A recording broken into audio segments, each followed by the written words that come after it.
Hey, everybody, and welcome back. I know I said I was going to talk about something else today, about some interviews with JCB, but Forrest Fenn just brought me back in, and I couldn't wait to share with you. So, if you remember in my last Forrest Fenn video I shared a little bit over a week ago, I had some ideas that came to me late at night. You know, those aha moments that sort of wake you up in the middle of the night. Happens to me quite often. I started looking at something JCB wrote in the chapter, right? So originally my video had, this one of a kind hobnail box is made of carbon steel 01 and carbon steel 1075. That number 1075 really jumped out at me. Why? Because Milner Pass on the Continental Divide right near Grand Lake sits about 10,759 feet. You know, that seemed a little too close to a match to ignore. So I went with it. And then we had the Continental Divide itself, right? So the Continental Divide ties right into this poem. It's literally where warm waters split. You know, to the west, the drainage heads towards the Pacific Ocean, the cool waters flow. To the east, it runs down to the Atlantic. The warm waters halt. That's strong geographical anchor for this poem. Next, I looked at the Colorado River headwaters near Baker Mountain, which could be where cool water flows. You know,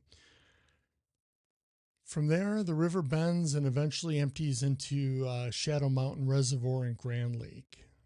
That inflow looks to me like the real world version of where warm waters halt. So the East Shore Trailhead also caught my attention. JCB mentions traveling to Japan, the East, before returning home. That feels like a little clever echo to the East Shore. Then there's a line, "I'll miss the golden bending stream," which when you look at the Colorado River on the map, it bends. The bends are obvious, and golden feels like both a nod to the state of Colorado and its history of gold. Then finally, we had the compass points towards the home of Point, Tree, and Seeing Eye. You know, I think this is a nod to the National Park Service, or the NPS logo. The arrowhead point, excuse me, the tree, and the bison's eye. That makes sense here because we're literally on the doorstep of the Rocky Mountain National Park.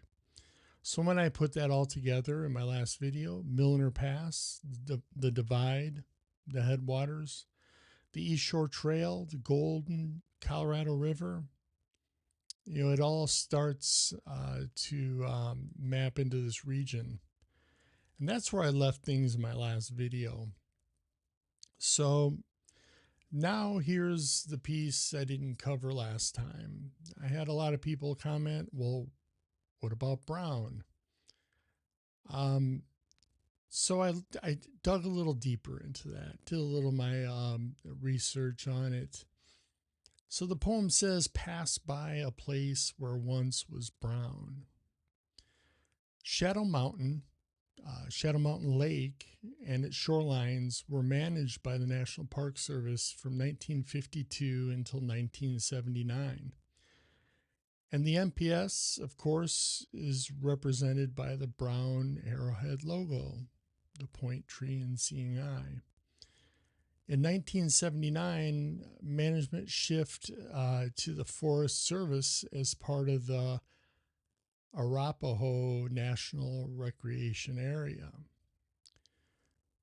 So this lake, right in the middle of the path I've been tracing, is literally a place that once was brown. You know, it's not a person, it's not John Brown, it's not brown trout, or, you know, well, I guess it could be all those, but this connection deepens the solve in not just geography, it's wordplay wrapped around in history. So that's what I have so far on this Forrest Fenn. There are still, thinker's stone, white mark upon its seat. These all could be locations that you can see, possibly boots on the ground, but I'm not going to give up.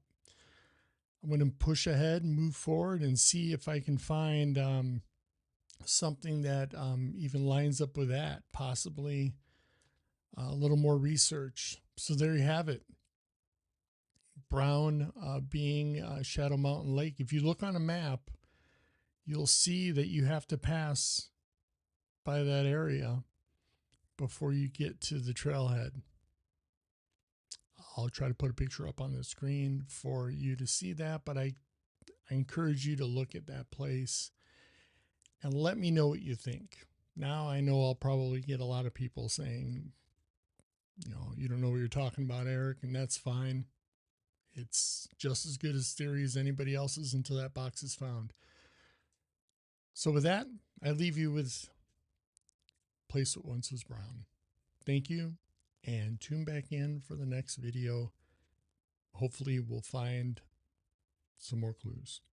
Thanks a lot.